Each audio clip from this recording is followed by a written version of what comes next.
Twitch. Okay. I have a tweet ready for YouTube. All right, we are ready to go. All right, let's roll it.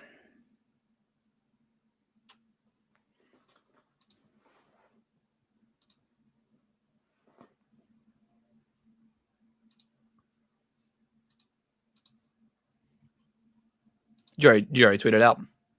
Just tweeted. All right. Okay, cool. Yep. All right, I'll get the countdown going. Cool.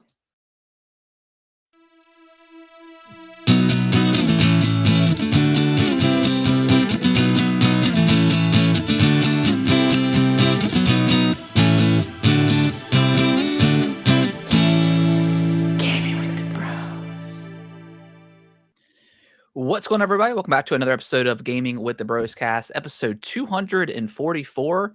I did realize that last week I did say 244 and it was actually 243.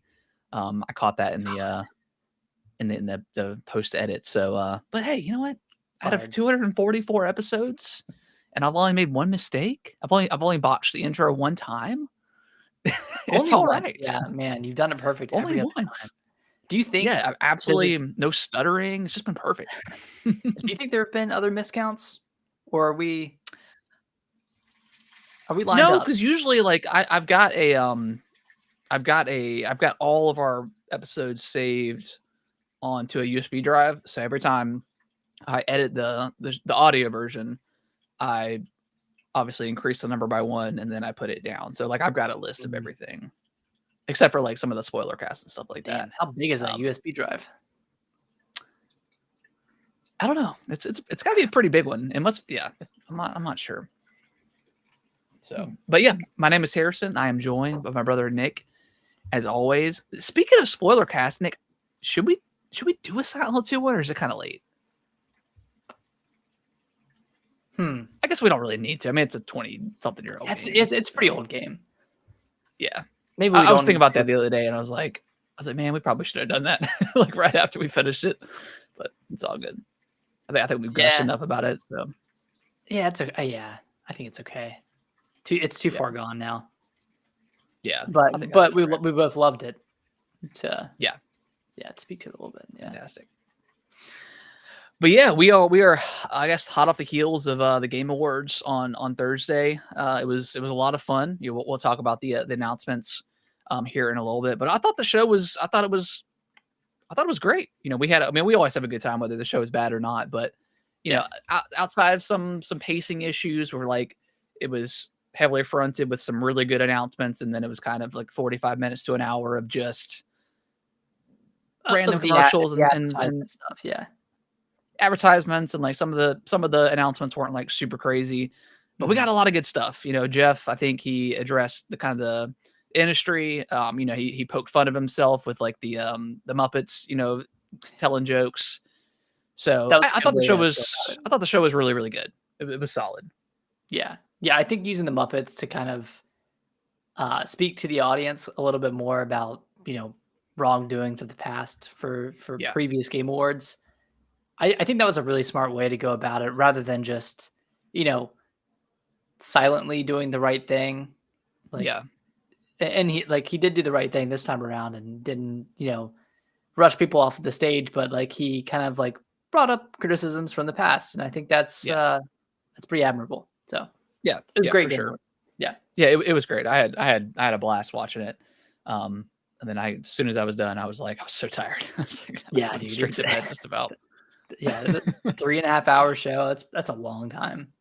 Actually, no, it was longer than that, right? Because it was 4 hours because it started at 7:30. Yeah, and then it ended. I think it ended like a little bit after 7 or about 11. So yeah, it was long, but it was definitely a fun show. Yeah, but we'll talk about the announcements here in a moment. But Nick, how was your week? It was good, man. Good week, good weekend. Went to friend's Christmas party on Saturday, and then company Christmas party Saturday night. So that was a lot of fun. Had some drinks, went out, stayed out till 1 a.m. It was great. It was a great time. Nice. And then had a nice relaxing Sunday, little R&R, a little rest and relaxation. Yeah. And yep. Yeah, it was great. Great weekend. Yeah. How about you? Cool. It was good. Yeah, we didn't really do much. I did a little shopping Friday night kind of finished up a little most stuff. I'm sure there'll be something else I can think of, but for the most part, I think I've got everything done. Yeah, just kind of a relaxing weekend. Played definitely relaxed a lot. Sundays, like for a while I was watching a lot of football, and now that like the season's kind of ending and like we kind of know all the standings to this point, I've kind of taken a step back from like I'll still like watch like Red Zone here and there.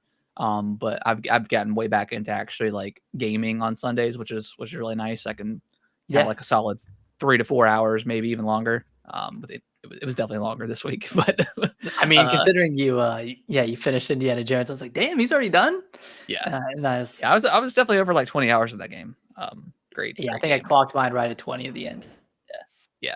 Because when I checked before I even got into when I was leaving Giza, I was like at 17 and a half. So I'm sure I haven't checked since, but I'm sure I'm above 20 now. Yeah.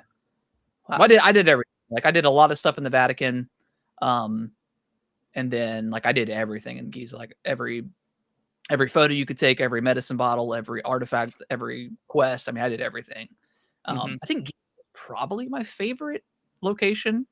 Well, let's dive into Indiana Jones. So we both finished it. I think we both absolutely loved it.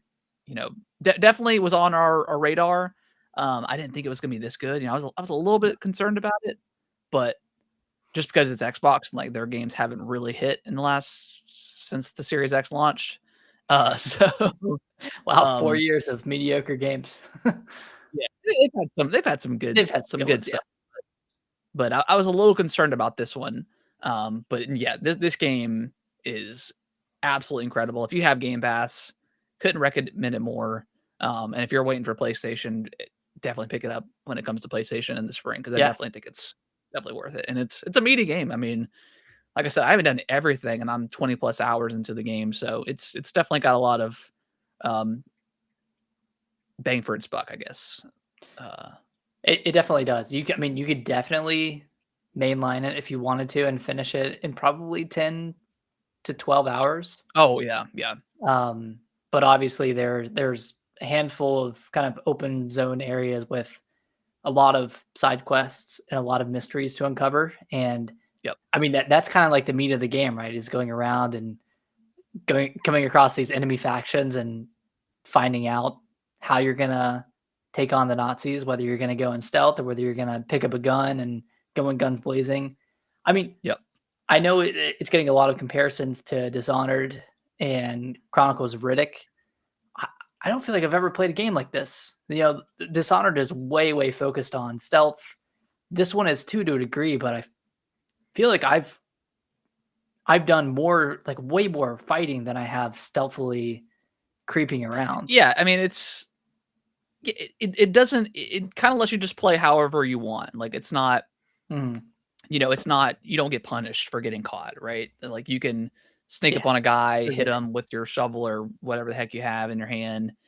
And then if you get caught, I mean, it's whatever. Like you can either fight the enemies and go through an all-out punching spree. And then there was one part, I was in the Vatican, and like, you know, after you walk outside of like the monastery, there's like that big area where they're kind of building the stage and like they have all the tents and stuff like that.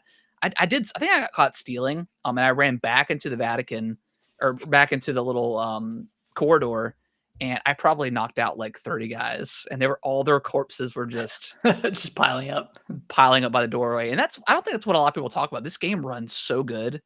And the loading between worlds, between zones, and just getting into the game, if you like completely close it without quick resume, it's so fast. It's like, the fast travel. This is it really does, like, it really feels like a next gen experience. I know that's stupid to say, but I could feel like the loading is incredible. Because eventually, like, the game does allow you to go back to the other zones, which I was a little bit worried because I missed a lot of stuff in the Vatican when I first moved on. And then at some point, like, there is a quest that kind of spans throughout all the areas in the game. It kind of makes no sense on why you can revisit the areas, because there's not like an airship or something you have, but the game's just like, screw it. It's whatever. You can go back. Whatever. And then it just loads you back. And then I thought I tried to cheat the system because I went back to the Vatican and I did a few things. and then I was in this underground area, and I was like, wow, I don't really feel like climbing out again. Let me work to like a new area and then come back, and maybe it'll reload me somewhere else. But no, it reloaded me right exactly where I left off in Oh, the Vatican really? area. So it does save wherever you That's leave, kind of which is cool. really cool. So it like creates multiple kind of save points across the different levels. That being said, I did go back to the Vatican area to try to do that one mission that was locked, and it was still not working. So I don't know what's up with that. Dang. Maybe they'll, yeah, And maybe. I've got the newest update, so I don't know if they're gonna push out a new one or something. I'm sure I'm not the only one that's happened to, but Yeah. that was a little frustrating because I definitely wanted to see that mission through. Um, but yeah, I mean, this game. I mean, we talked about it last week, but I mean, I think it just kind of the perfect game for Indiana Jones. It captures the nature of those movies. Um, and once you kind of get it, it is kind of like story wise, it is a little bit slow going through the Vatican and Giza, especially if you're doing all the side missions. But once you get out of Giza, like it really ramps up story wise. Oh my It's God. Yeah. awesome. It's like breakneck speed once you get out of Giza. Yeah. I loved the story. Loved where it went. I loved Yeah, the big bad. I think he was a really great villain. yeah, Um, man, like everything about this game I enjoyed, and it's an easy excuse because this is like a globe-trotting adventure, so it's spanning across multiple countries, but yeah, all the different areas you go to are so varied, right? Like yeah, you yeah. It's start really off cool. at the Vatican, and then you go to Giza, and then I won't spoil it from there, but you go to other countries and other locations that are very Yeah, diverse, very sprawling, and um, it's really cool. Yeah, I think each area stands on its own very well. yeah, yeah. And I think the Vatican ended up being my least favorite area. Um, Hmm. only because I think traversing like through the Vatican was a little bit cumbersome because I sometimes I would get kind of lost up in this building sometimes. I just couldn't figure out where to go. Yeah, Um, I think Giza's probably my favorite just because it is so open and it's so easy to navigate, and it's really easy to read the map and figure out where you're going to go to get all the collectibles and stuff. Um, but I really do like the kind of the last area. So the game's split up into like three main open zone areas, and then there's linear kind of missions in spread out between. between those. So the pacing I think is really good. Um, and I mean, you can kind of choose like how much you want to dive into those open zones. Like you said, I mean, you can clear the main story in probably 10 hours or under, just if you're mainlining it. But Yeah. obviously you want to do some of the side quest stuff so you can get the the adventure points, which is also cool because like you don't get any XP from fighting. Like it's just kind of secondary Yeah. in the game. It's really about just exploring, and I love that. Yeah, and exploration is pretty rewarding too because you'll either like find something you can take a picture of, or you get adventure points, or you can get the booklets that are like pretty much like stat boosters or ability Yeah, unlocks. Like it's like getting new abilities, and you spend your adventure points on those, so you can you know get an upgrade where your one-handed weapons do more damage, or uh, your punches are stronger, you have more yeah, stamina, that kind of stuff. So it's really rewarding to explore because you come across this stuff randomly, and then you come across like, oh, this is a Nazi disguise. I can put this on and wear it into enemy encampments, and yep, avoid getting caught with this disguise on. So there's a lot of rewards for exploring. And in the last open area, I I like that one a lot because there's a lot of temples. yeah, And yeah. that, like, Very I cool haven't watched many of the Indiana Jones movies, but it felt very Indiana Jones in that regard. for sure. Felt very Yeah, Tomb Raider, where there's like temples and traps and uh, kind of those mysteries to solve. So that area specifically felt very cool. yeah. In that zone. Again, I won't spoil anything, but when you're being pursued by a certain enemy, it Oh was such a yeah, cool such a cool moment. that was I very brought cool. Kellen in. I was like, look at this thing. Oh yeah, yeah, he But he probably like that. yeah, so that was awesome. Um, but yeah, I couldn't recommend this game enough. It's one of those games where I'm working or like I'm not playing and I'm thinking about playing it. Like Yep. it's just one of those types of games that I love to play. Like I said, even I pulled up my phone and did like the cloud gaming, worked perfectly on that. So that was awesome. But yeah, this game is just great. Yeah, it's definitely a top game of the year. It could end up pretty high up on the list. I'll have to think about it a little more, but I'm Yep. looking down at my list of I have 12 games that I need to filter down to 10. And I I'm think looking I'm at these. about And these are all good. I'm about there. Let me look.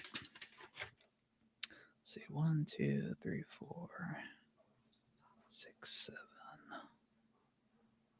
8. Yeah, I'm about 10 or 11. I'll have to go through and just kind of jot it. I got all the games I've played this year written down, but obviously not all of them are gonna make it. But yeah, good stuff.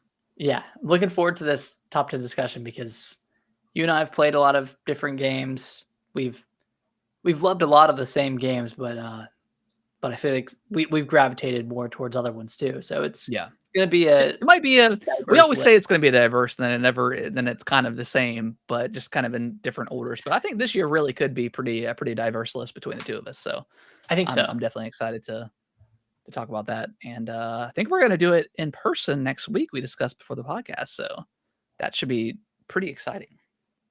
And the reason we're doing it now, or not now, but next week instead of January, is we'll talk about it later in the news. But Switch 2 announcement, it's imminent. Yeah, I mean, it's almost 100% happening in January. Yeah, it's all. Or it could be like really early February, but we're coming in hot. So yeah, very hot. Can't be doing our top 10 games of 2024 and the Switch 2 is getting revealed for 2025. Yeah, and I mean, like, and we talked about it before, but I mean, yeah, I would like to play Metaphor, but that's just not happening. And actually beating it, you've got Final Fantasy Rebirth and Like a Dragon that you haven't beaten. So Unicorn Overlord, Dragon Quest 3. So a lot of RPGs, but I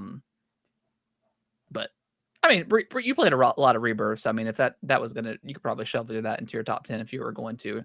But yeah, some games we know are really, really, really special and good. We just can't get to them. I mean, there's only so much time in the day, and thinking about playing a 100-hour RPG, and rushing it to get to the game of the year discussion. Like I don't want to do that. Right? It wouldn't be a genuine. Yeah. Wouldn't be a genuine. That's why I could never be a reviewer that's put on a deadline. I like to enjoy my games. Thinking about Indiana Jones again, I know that was that had a tight turnaround for reviews. I think it was released to reviewers like the weekend of Thanksgiving, and the reviews went up on like the 4th or something. Like it's not. Yeah, I mean, and thinking about the game I think has like an 87 on Metacritic, but like going to like the kind of funny review, you and I both watched that live, and yeah, if you only had a couple of days, a few days to beat that game, and you didn't touch any of the side stuff, and you just mainlined, like the game isn't going to be that great because you're probably struggling a little bit because you don't have all the, the books to unlock the more the better abilities. So if you're just kind of rushing through it, yeah. So I mean, I could see why you wouldn't like it if you were. It's not one of those games that you rush through. Yeah, we finished it pretty quick, but we put it. Yeah, but it took us 20 plus hours. That's true. Yeah, that's very true. It wasn't and we did it. I mean, what, in a week? Has it been a week since this game's been out? 2 weeks. I guess 2 weeks. Yeah, 2 weekends at least. Yeah, 2 weekends. So, I mean, that's you and I can usually finish a game within a couple of weeks of it being out, depending on what it is. Yeah. But I want to hear your thoughts on Brothership. I see it on the list here. Yeah. I've actually been enjoying it. I did finish the first island and reconnected it.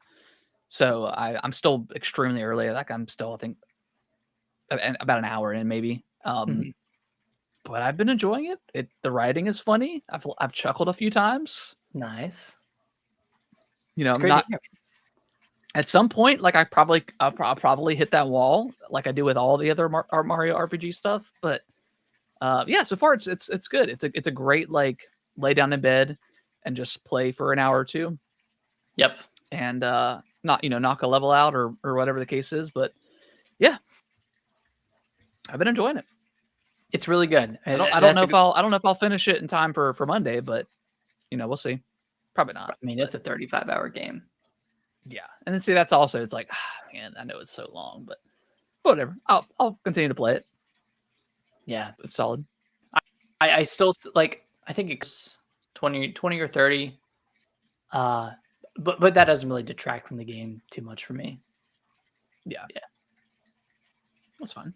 Well, nice. Well, I'm glad you're enjoying it for the short time you've played. Have you gotten the hammer yet, or do you still? I have not gotten the hammer. Okay. Yeah, I've not gotten the hammer yet. Yeah, I just reconnected the first area. So yeah, I'm still very early in the game. And you have Luigi? I do have Luigi. Yeah. Okay. Cool. Well, But yeah, it's solid. I mean, the combat's fun. It's engaging. Keeps you on your toes. Yeah, for sure. I love that type of turn-based combat. Yeah, like Sea of Stars. Yeah, it's great. Exactly. And see, that's another game I want to start playing again, but I can't. I mean, I would just wait for the DLC. I'm not a madman.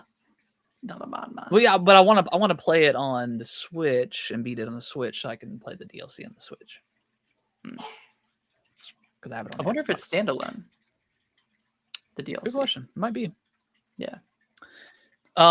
Let's jump into the Game Awards. So, I guess before the announcement, so Astrobot won Game of the Year and swept. It won a lot of awards. It did, yeah. It stole Nintendo's family game category away from them, which I mean, let's be honest, I don't think Nintendo had a shot this year with their games. But yeah, I mean, of course, people are upset. Like even like the Wukong developer were like very upset that they made the trip out there and didn't win. It's like, all right, you guys are doing a little too much. Like you guys, you're lowest rated on Metacritic out of all the nominees. Exactly. Great game. Like fantastic game, but yeah, it was the lowest rated game on that one. So yeah, to sit there and like cry about it, it's not a good look, especially with the kind of controversy the studio already has, whether it's deserving or not. With the controversy, not a good look in my opinion. Especially for your first Game Awards. Yeah, and they won Game of the Year at some other award show. I know it's not the Game Awards, but they did win like a Game of the Year for another one. So like they got their their and they won Best Action Game too. Yeah, which I think should have gone to Stellar Blade, but yeah, Stellar Blade, Silent Hill 2, they got snubbed a little bit. Especially Silent Hill 2. Like, really wanted what was his name? Sam something? Or no? Mm-hmm. Yeah, the voice actor that played James. I wanted him to win. Who did it end up going to? Hellblade 2. Yeah, Hellblade 2 actress. Which I mean, Jurgen? very deserving. I mean, all the mocap she did, like she was incredible. Yeah, so Melina not Jurgens. Okay, yes, I was not upset at all that she won, but I did want him to win just because Silent is good. Yeah, but then they got snubbed for like the audio design, which is crazy. Like, and who won? Astrobot was very good, but yeah, a little upset that it didn't at least win audio design. But that's the way that it goes. Spider-Man 2 didn't win a single award last year, so it just happens. Sometimes it just happens that way. I mean, Balatro won a lot. Yeah, Balatro and Astrobot swept. They did, and I mean, deservedly so. And Metaphor won a few awards too. It got Best RPG, Art Direction. Did Erdtree win anything? It did not. So all those people that were crying about Erdtree getting nominated for nothing. I think it just maybe it was just genius on Jeff Keighley's part. to add the controversy, to get more eyes on the Game Awards because people wanted to see what won. Yeah. Genius. God, man. I didn't think it was gonna win, but I'm I didn't surprised either. it didn't like win any award. Yeah. Who cares? Oh well. Yeah. Still fantastic. That's why they should have a best DLC award or expansion. But I think next year they will. yeah. For sure. All right, well, let's get into the announcements. Where do you want Yeah. to start? Let's start at the end. Let's start at Intergalactic. Oh yeah. That one. So I've seen some stupid controversy online about.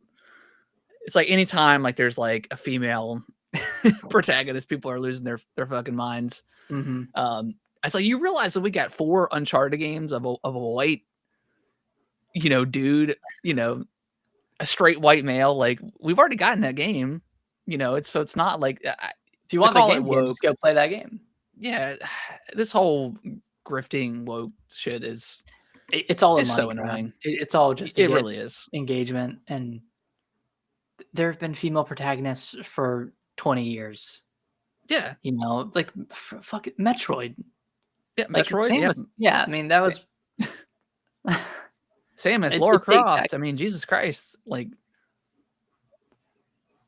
it was yeah, back as far as it's the eye real. can see, but- Yeah, it's real annoying. I mean, y'all weren't mad when Celeblade had the female protagonist, you fucking gooners.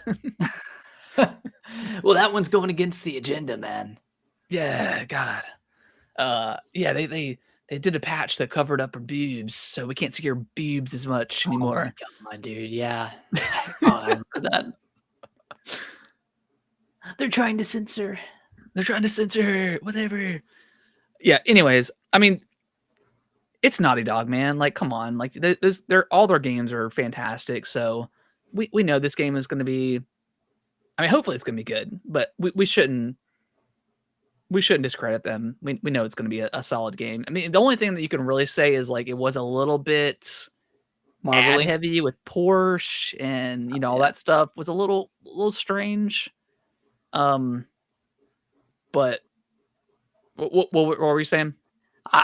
I was just saying it looked a little bit Marvel-y, Yeah, like a Yeah, little it like did. Guardians of the Galaxy. I'm like like since Concord, I'm like worried about like this kind of game, like these like space travel, like ragtag group of people type of games. Like yeah.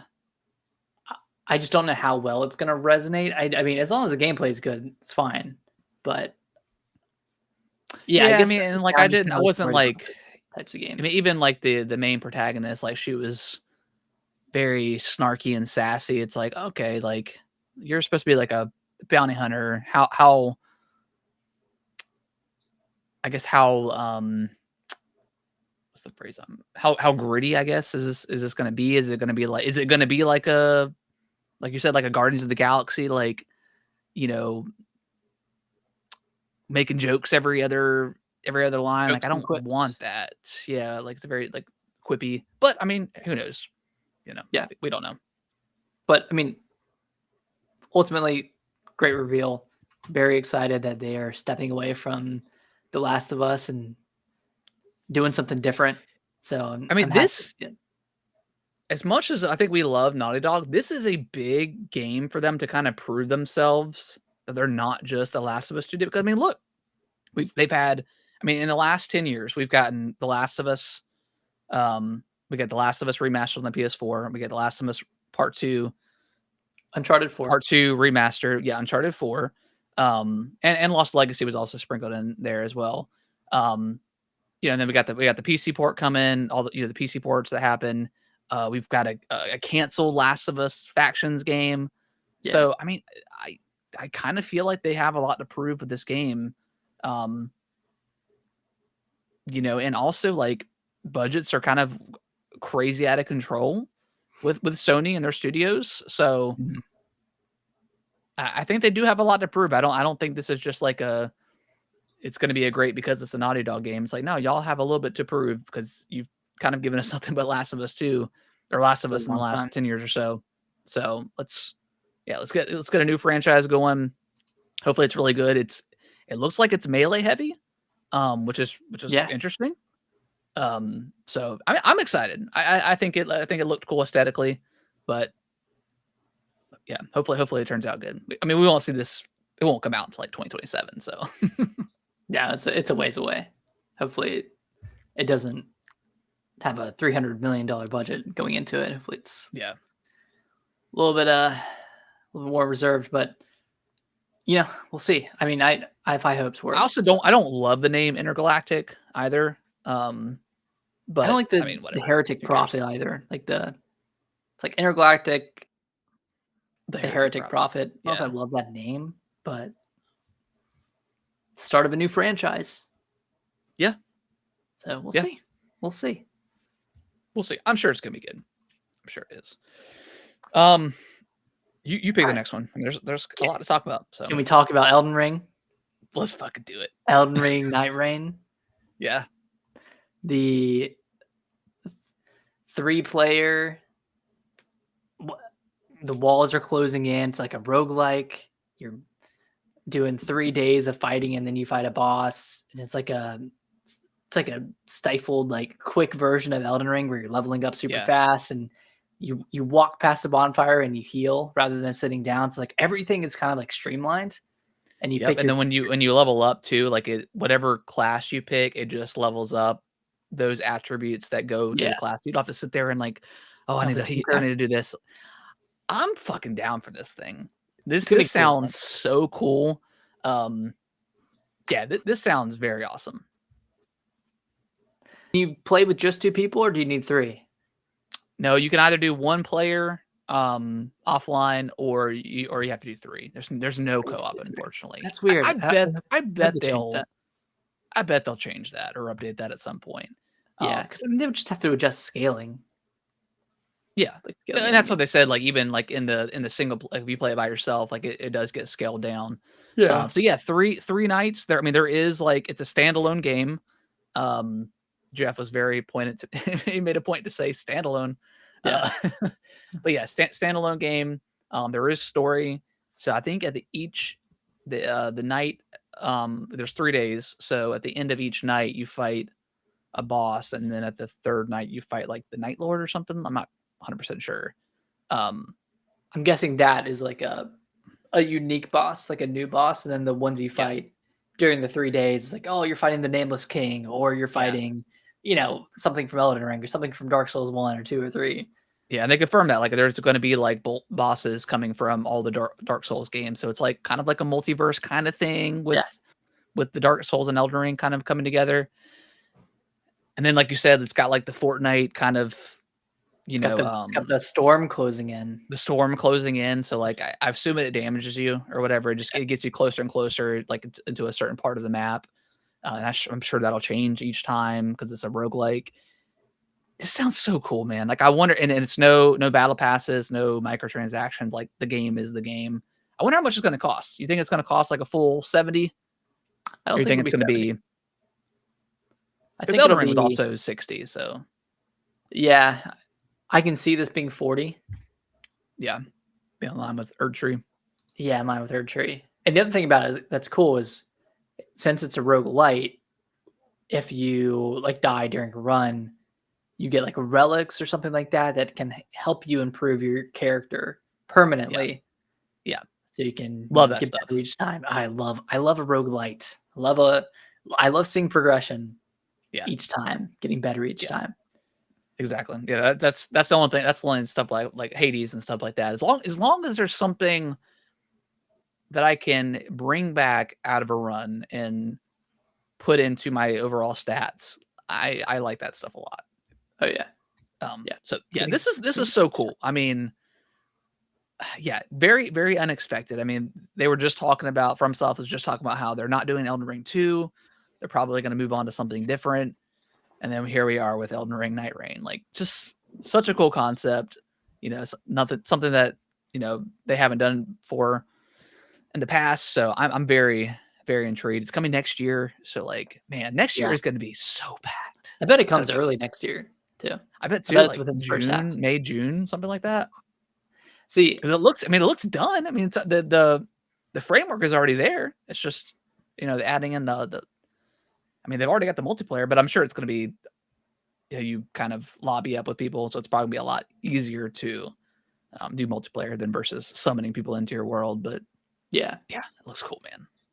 My theory is that FromSoft is trying to have a release every year. And they've done that since Elden Ring 2022, where they had that. They had Armored Core in 2023, Shadow of the Erdtree in 2024, and then Elden Ring, Night Rain 2025.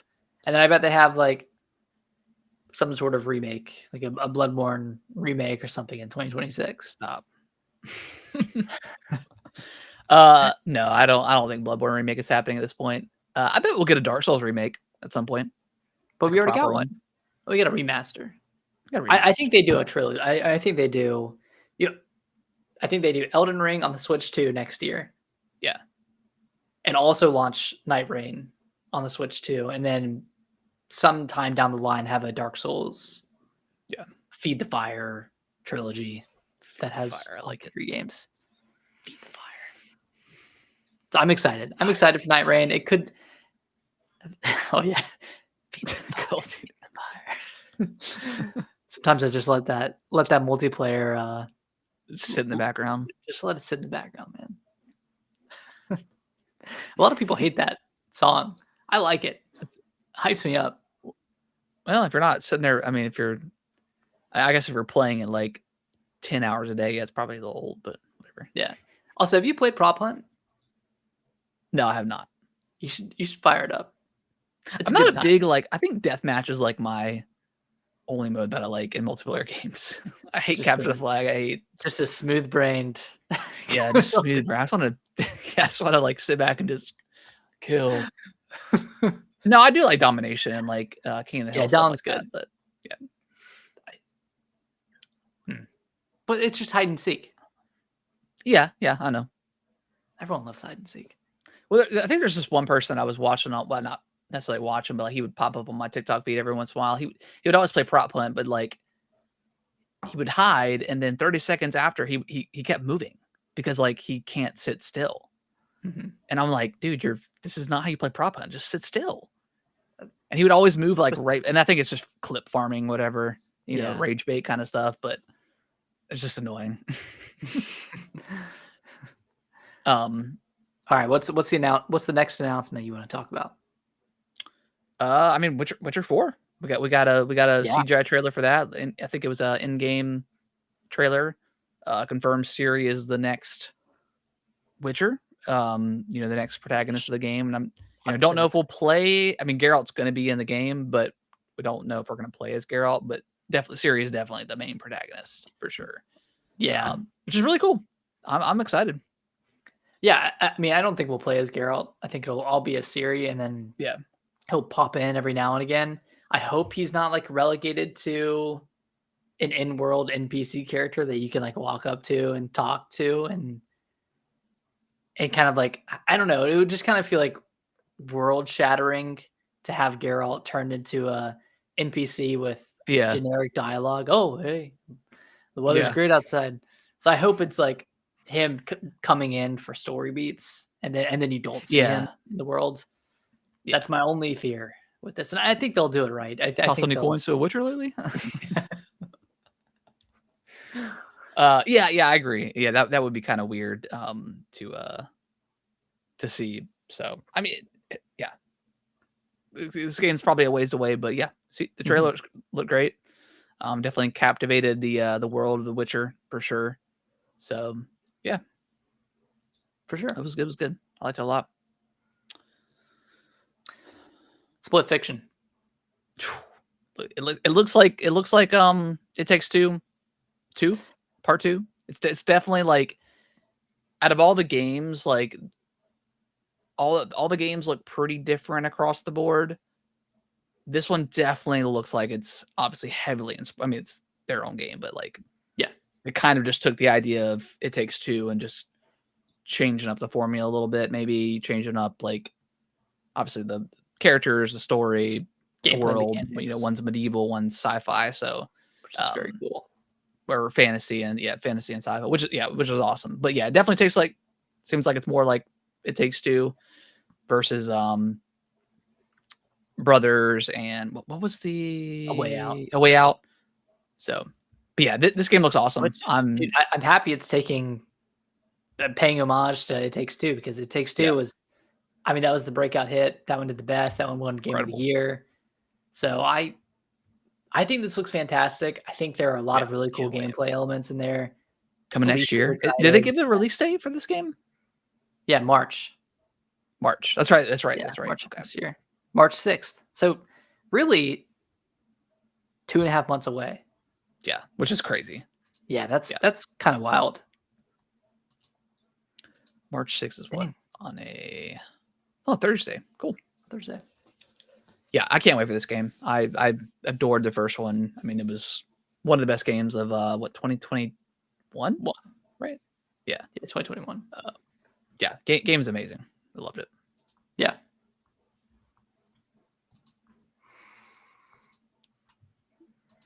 What else you got?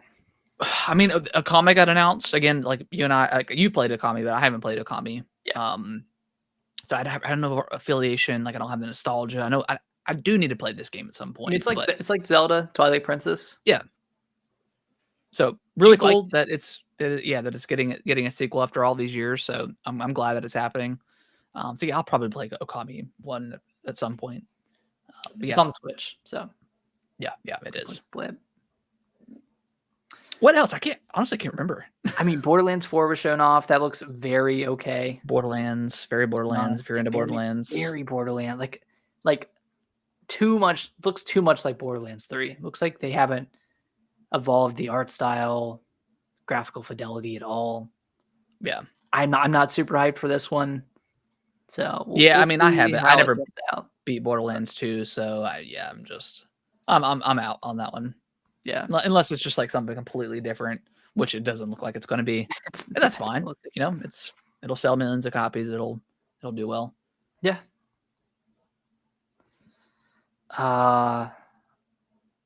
Let's see. A lot of people were hyped on Onimusha, Way of the Sword. Oh yeah. It's like an old like PS1, 2 game, right? Yeah, PS2. I mean, I never played it. Yeah, I didn't either. But it's a Capcom game. I mean, they had, between this and Okami, they had a pretty good presence at the Game Awards. Yeah. And they said they want to bring back more older IP as well. So we could see some other stuff too in the future. What's the dinosaur game that everyone's like always clamoring about? Oh, like Dino Crisis? Dino Crisis, yeah. Okay. Yeah. Yeah. That looks cool. Looks cool. I mean, anything else super notable? And I'm excited about the Slay the Spire 2. I know that had already been announced. Yeah, but that looks really good. That ended the pre-show. Mm-hmm. I still didn't. Yeah, I did not play that one. Yes, you do. Anything else? I mean, Outer Worlds 2 got a gameplay trailer, which I don't remember that much. Yeah, I mean, we got a trailer for that. That's coming out next year. I mean, Xbox has got a lot of stuff coming out next year. Assuming it all hits. Yeah. Or it definitely all comes out. Like they have a lot of stuff. And I don't know if it was already confirmed for the PlayStation, but it's definitely, I think, day and date with the PlayStation as well. So that's cool. It's weird how that works. They're both Obsidian, but Avowed is coming to Xbox only. I think they're just playing it by ear. They just whatever. Yeah. I think well, it was probably because the Outer Worlds came out in both at the same time, so they probably were just like, PlayStation's already got it, so we'll just give it to them at the same time. Yeah.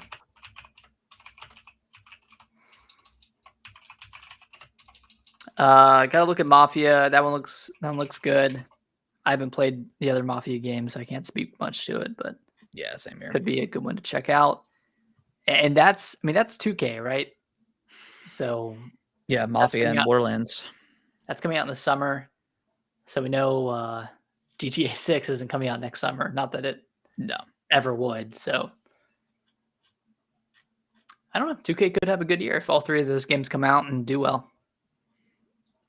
Yeah, I don't see that coming out. I think GTA 6 could get pushed. Yeah, I think it will. But we'll see.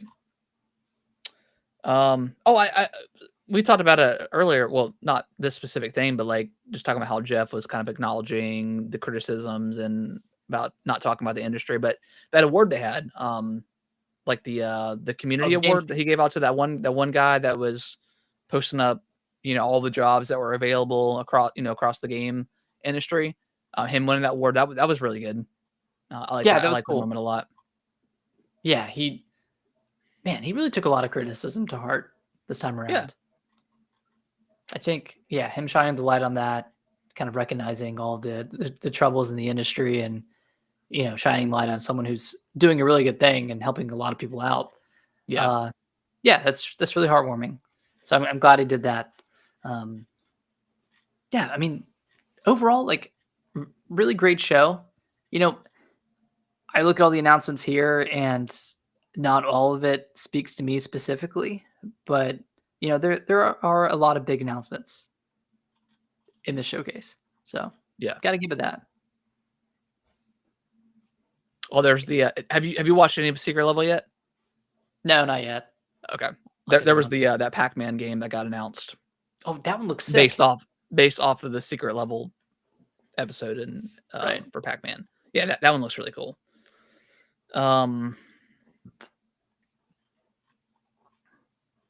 David Diver in the Jungle expansion. Yeah, that was about it. I mean, there was a lot of good stuff.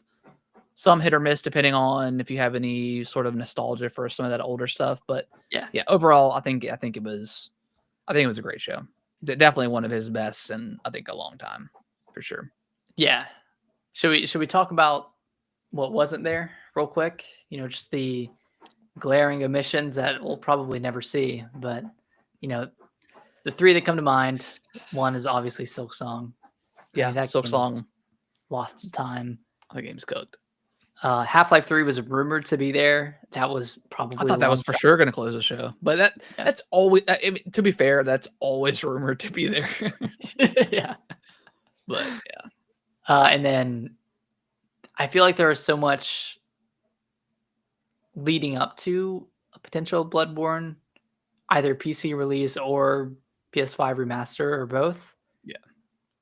And obviously nothing happened. So I think if I don't know, whatever the next PlayStation, I guess their next state of play, that's like their, or is it PlayStation Showcase? Whatever, like their, I think it's a showcase. Whatever their next big showcase is, if Bloodborne isn't there, then it's not happening. Mm-hmm. Is my opinion. Yeah, sad, but we need it, man. Like we really do need that game remastered, at least remastered. Like at least it's 60. Yeah. 60 frames. Just up the resolution. Yeah. But whatever. Probably not going to happen at this point, but we'll see. So yeah, that was a bummer for sure. But yeah, I guess we'll briefly talk about Elden Ring. So we talked about it already. It has outsold the entire Dark Souls franchise, which you tweeted about, and it's like, that's why they're making this. This multiplayer kind of standalone game just to kind of, continue on the positive buzz about Elden Ring. Milk it a little bit, but it's going to be good. So this comes from I'm reading the story from IGN. So From Software, Titan Elden Ring has now sold the entire Dark Souls franchise thanks to sales boost seemingly spurred by the expansion. Now Bandai Namco announced the open world role-playing game has now sold 28.6 million units. Jesus. Up 3.6 million from 25 million revealed in June. And it's outsold the Dark Souls series, which was at 27 million.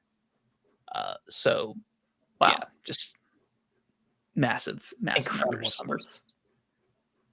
That's more than. Is that more than Breath of the Wild? I think Breath of the Wild is either at 29 and some change, or is at 30 million. Okay. So yeah, 7 years. Yeah.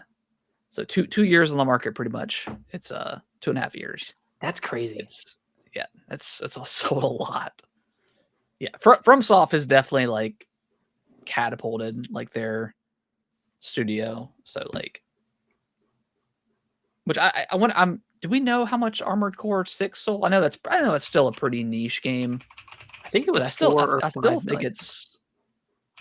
I think it's still sold the most in Armored Core sales history. So oh yeah. Since its release in August last, Armored Core has managed to amass 3 million sales. Nice. That was as of July 26th. So pretty good. Pretty good for a mech game. Mech games don't usually sell that well. And before Armored Core 6, the second highest selling Armored Core was Armored Core 2 with 790,000 copies sold. That's crazy. So it surpassed it. Yeah. By a long shot. Hell yeah. Cool. That game was amazing. Yeah, that's crazy. But I mean, Elden Ring is that good. I mean, people that haven't played it just don't get it, I think, is my opinion. And if you don't like those types of games, whatever. But like, yeah, it is just that good of a game. Yeah. Yeah, but Nick, let's talk about these Switch 2 leaks. It has been kind of insane. God, everything about the Switch is leaked except for the games that are coming out. Yeah. I mean, let me pull up. I'm gonna pull a picture real quick. Okay. This is from our favorite YouTuber, Nintendo Prime. But this is kind of what it looks like. So I don't know if there's going to be 2 different variants of colors. I'm not sure exactly where that comes from. But I mean, it's pretty much a slightly bigger. I mean, obviously we knew kind of like it's going to be an 8-inch screen. So slightly bigger than the Switch, but I mean, it's pretty like, it's pretty big compared to the original OLED, or at least to the OLED. And then compared to the regular Switch, it's pretty big. I mean, God, yeah, compared to the original Switch with those big ass bezels, that screen was tiny on that thing. Do what? I said the screen on the original Switch was tiny compared to like the bezels were insane on that thing. Yeah. I did like this one. I don't know how true this one is or not. I think this is kind of the original like picture that came out, was like this. Yeah. And this is all from like from accessory kind of companies. So they've already gotten either a hold of like probably not the actual unit itself, but like probably like a well, I think they have specs. I think they have specs, dimensions. Yeah, so they can then do their own like kind of 3D print and kind of give us stuff. But this one, it's like a silicone sleeve, so that's why it's like this weird kind of bluish color. But that's what originally came out. This one says this guy said the C button stands for connect. If it lets you connect to the TV wirelessly, allowing the Switch 2 to act like a Wii U gamepad. In other words, the Switch 2 will have 2 screens in one. That's why it's called 2. This also means DS and 3DS games are possible. Source, I made it up. Man, you had me in the first half. But yeah, this is kind of what the dock is going to look like right here, maybe potentially. Obviously, none of this is concrete. But is the dock based off of any specific dimensions, or is that speculative? I think it's based off of some dimensions. Okay, all right, that'd be cool. Yeah, you can display random stuff on it like that. So it says 3 this is come from Deck Wizard on Twitter. 3 models at launch: gray, white, and MK9. I'm not sure what that means. January 2025 reveal. Mario Kart 9 is a launch title. Magnetic Joy-Cons, which has obviously been heavily rumored at this point. Hall effect sticks, which means no more stick drift, which I think it kind of has to be there at this point to avoid, they've had so much issues with stick drift. A curved dock design, which we're looking at right now. LCD screen, which you kind of already knew about. Bigger buttons. And then the game carts are the same, appears to be, as the Switch 1. Cool. So, yeah, a lot. Yeah, just been kind of crazy with kind of the leaks going up. I mean, hey, that's exciting. I I'm ready. I'm ready now for Nintendo to officially announce it. I don't need to see Yeah. any more Switch No. Switch do mock-ups or leaks. We know it's going to be an iterative version of the Switch that has an extra 7 years of power behind it, right? Like Yep. original Switch was based off of 2015 architecture. This one's going to be based off of probably 2023 architecture, 2023, 2024. Yeah. So it's going to have some power. It's going to be able to play those current gen games. We can kind of ascertain that from the leaks and all the rumors that we've seen. So I just want to see these first party Nintendo games. I want to see Elden Ring on there. I want to see some other cool stuff on there. Oh yeah, it's gonna be crazy with all the third party support coming next year. I mean, there's gonna be Yeah. so many games, so many games. Like if you happen to not play into the Switch or didn't pick up a Switch, like or like you only had a Switch and missed out on so many other third party stuff. Yeah, this is gonna be the perfect time for you because there's gonna be, like you said, Elden Ring. They'll probably port over Dark Souls. They'll probably bring over like the Star Wars games, like Jedi Survivor and what was the other one? Fallen Order. Fallen Order, stuff like that. Yeah, it's gonna be so many games. So many games to play. I almost feel bad for indie games that are going to come out next year on the Switch too, because when the Switch 1 launched, obviously it didn't have a lot of third-party support. Indies kind of carried it. Yeah. Between all of Nintendo's releases, but carried it like in the first couple of years before third parties kind of got the whiff of the magic. Yeah. I mean, you had like your Snipper Clips and some other games like that. Snipper Clips. I know Shovel Knight came out day one on the Switch. Yep. That one did well. And then, a bunch of other games, like a game like Celeste. Whereas next year, you're going to be competing with all of these major AAA third-party games. I mean, every game that's come out in the last 3 or 4 years getting ported over within the first 6 months of the system. So there's going to be so much stuff to play on this thing. It's going to be awesome. But yeah, I don't need to see anything else until the reveal trailer. I'm good. It feels like for the first time in the year that the announcement is actually inevitable next month, because we knew as soon as they started mass manufacturing this thing to get it ready, and the specs were going out to all these accessory companies and stuff like that. You knew they don't care. They're gonna, because it's part of their marketing too. Like they're gonna be like, oh, here's the Switch 2 and our products, boom, and then all of a sudden it's like, oh, this is what it looks like. Okay, so yeah, it's inevitable. I mean, I have a question. Do you think we see any Xbox games come out within the first year of the Switch 2 on the Switch 2? I mean, yeah. I mean, if Indiana Jones can run on there, probably Indiana Jones. Think we see like a Gears of War collection or a Halo Master Chief collection, anything like that? I mean, yeah, if it's going to come out on like on PlayStation as well, I don't think it's just going to come out on the Switch. But I mean, that's obviously, yeah, if it's a possibility for sure. I mean, I think Xbox is going to want all their stuff on everything, and Switch is such a huge platform. So yeah, I mean, yeah, Indiana Jones, I'm sure, like if Starfield gets announced for PlayStation at some point, they'll port it over to the Switch too as well. So yeah, it's going to have so much stuff to play. Possibilities are endless. It's going to be crazy. Yeah. Man, I can't wait. I'm so ready for this thing to be officially announced. Nintendo's had a good year. Like they've put out a game pretty much every month. But yeah, every month. Obviously it's a B team. It's not their triple. It's not the normal Nintendo we're used to. It's not your Tears of the Kingdom. It's not your 3D Marios, your Xenoblades.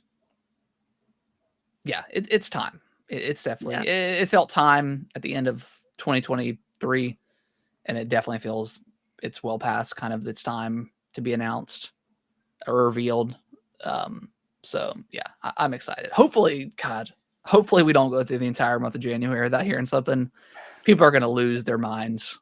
Yeah, I don't think they can though. I think too much stuff is going to get revealed if they don't. Yeah, they need to control the the narrative and stuff like that. Not that it matters. I mean, Switch 2 is still popular, but take advantage of the hype. Eventually somebody in a factory is going to snap a photo or take a video of the actual thing. So yeah, and I think once, like, you can't get to the point where your slate of games is also leaking. Like, it's okay for, like, whatever, it's hardware, it looks like the Switch. It's not overly exciting just to see the model itself. But if we start hearing about the slate of games that are coming and those start getting leaked, that's when Nintendo would think, oh, we're kind of in trouble here. Like, we need to announce this thing already. Yep. I think it's coming. I think it'll be maybe not the first week just because of like New Year's and stuff like that. Yeah. But I think the second week of January is when we hear about it. When it gets revealed. And then, I don't know if it's going to be a March release. Just because Xenoblade is March 20th. Mm-hmm. So I'm thinking maybe like May or June potentially it would be released. I mean, it could come out in March. Who knows? But I think May could be a good month. Yeah. We'll see. A lot of leaks though. The floodgates are open. They're open. I mean, who knows what's going to happen next week? Yeah. I mean, it's only Monday. Who knows what happens tomorrow? Yeah. Yeah, it's gonna be crazy. I'm very excited. It's always exciting going into a year where new hardware is coming. Yeah. So and I feel like this one's the most exciting one in probably since the Switch launched because PS5 and Xbox Series X, like, those were exciting going into 2020.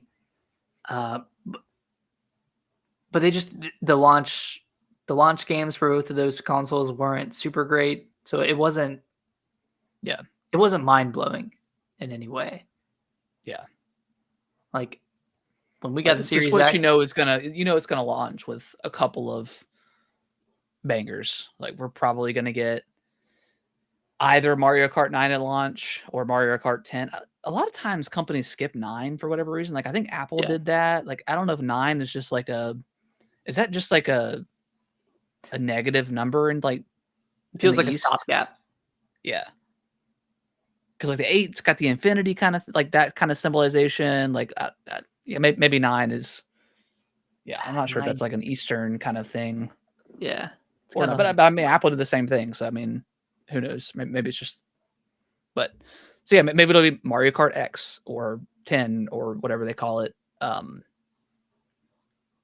Or we'll get like a new. I honestly kind of prefer just a new 3D Mario, and then we get Mario Kart 10, whatever 9, 10, a couple months later, as in the launch window. I would prefer that. Yeah, will the Switch 2 be something that happens online, or is it for the African American audience as well as other people in the areas of which I don't understand? Well, it's I'm not 100%. Yeah, I mean, it's a brand new console. Regions.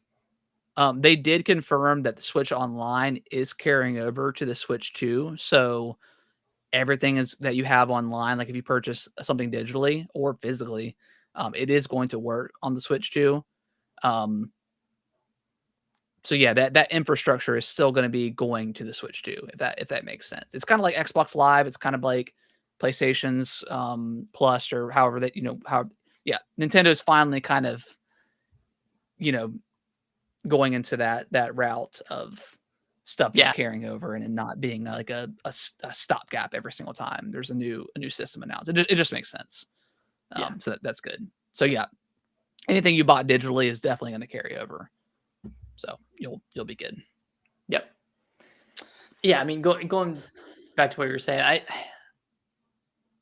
I think the Switch 2 is going to launch with either Mario Kart 8 and Metroid Prime 4, and then 3D Mario coming out later that year, or it's going to launch with 3D Mario and Metroid Prime 4, and have Mario Kart come out later that year. Do you think Metroid Prime 4 is a definite launch title? I think it is. That would. I mean, that would make the most sense to me if they finally want to get Metroid to like the high sales, like that could be pretty huge. Like that is kind of the killer app to get a Switch 2 is Metroid Prime 4. But I still think you need a system seller alongside it. Like you definitely still need like a Mario Kart or a Mario. Yeah, I don't think it's going to be like just Metroid Prime and then like some random, indies or some other smaller titles. Yeah, it's definitely going to have something Mario, I think. Yeah, for sure. It's like you want someone to walk into a Best Buy, GameStop, wherever, see the Switch 2, see Mario Kart, and then say, "Hey, I'm getting a new console. Might as well grab the other Nintendo game that's out. Oh, Metroid Prime 4. I haven't played that. Whatever. Oh, it looks great. Graphically amazing. Oh my god." Yeah. There you go. Yeah, you got your 3D platformer or racer, and then you got a first person a shooter. real, not realistic, but a first person shooter, pretty much. Yeah, they've got quite a few. I mean, do you see any other? I mean, Zelda's not gonna come out as a launch title or probably in the launch window. Is there any other franchise that you could see? Like, I don't see Splatoon. I think Splatoon 3 was still too recent. No Pikmin. I don't see Smash launching either. I think Smash is a little ways away.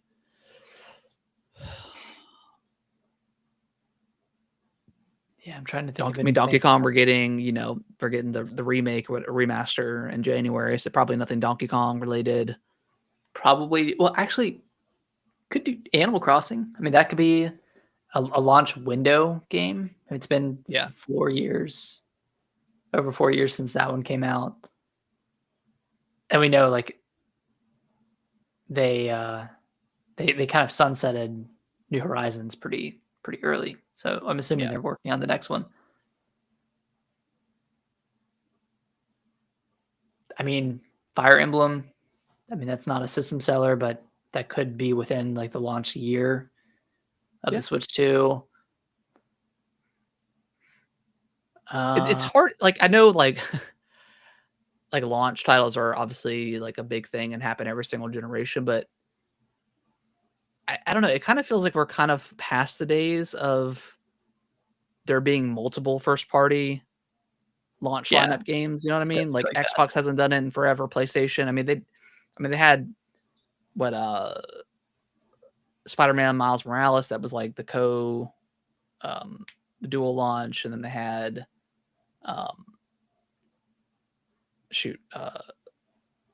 Demon Souls that launched. Xbox didn't have anything at their launch, but yeah, so Switch was like kind of the last thing they did. It was Breath of the Wild, and what else? Did they even have another one? Snipperclips, which I think was published by them, right? I think it was published by them. Did they have? And then they had Mario Kart the next month. Yeah. So, but yeah, not like two major first party games on the same day. Don't have both of those at launch. Maybe they have one a month later or 2 months later. That is kind of weird that doesn't exist anymore. There used to be at a minimum two first party games, but it's also carried a lot about third party too, like the big third party like next gen games. Yeah, like I do think we could see Elden Ring at launch. Oh, I think for sure that's happening. Yeah, that'll be the Elden Ring complete edition or whatever. Yeah, the DLC. Yeah, that could be huge.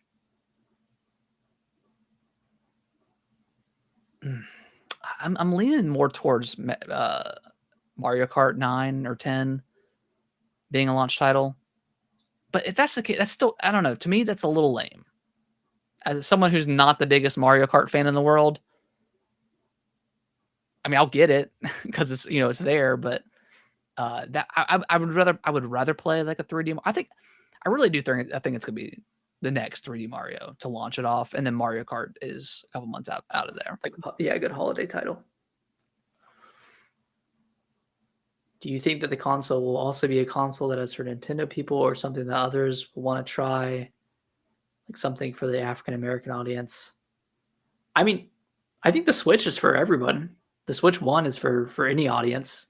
It just depends on what kind of games you like to play. I mean, it's got any genre on there. So I think the Switch 2, I mean, it's going to have a lot of the current third-party games that are currently out, and then, you know, all of Nintendo's first-party stuff, whether that's, you know, a kart racer or a 3D platformer or a 2D side scroller, adventure games, action games. I mean, I don't think it's aiming towards like a specific demographic of people. No, they want everybody to play. I mean, they want everyone to play. if you have a Switch and you've enjoyed the games that are on the Switch right now, I think your options are going to be even higher with the Switch 2 because it's going to have that power. Like we talked about before, every third party company that's had all these games come out in the since, you know, the next gen consoles with PS5 and the series consoles, all those games are going to be ported over. So like you're really, we think you're really going to get like the broadest of games to play on the Switch 2, plus the first party Nintendo games that everyone's really there for, but you have, you know, opportunity to play a bunch of games that if you only had a Switch, you could now play. Or if you want to play stuff like Elden Ring portably, like for the first time, if you didn't have, you know, the ROG Ally or the you know, whatever. So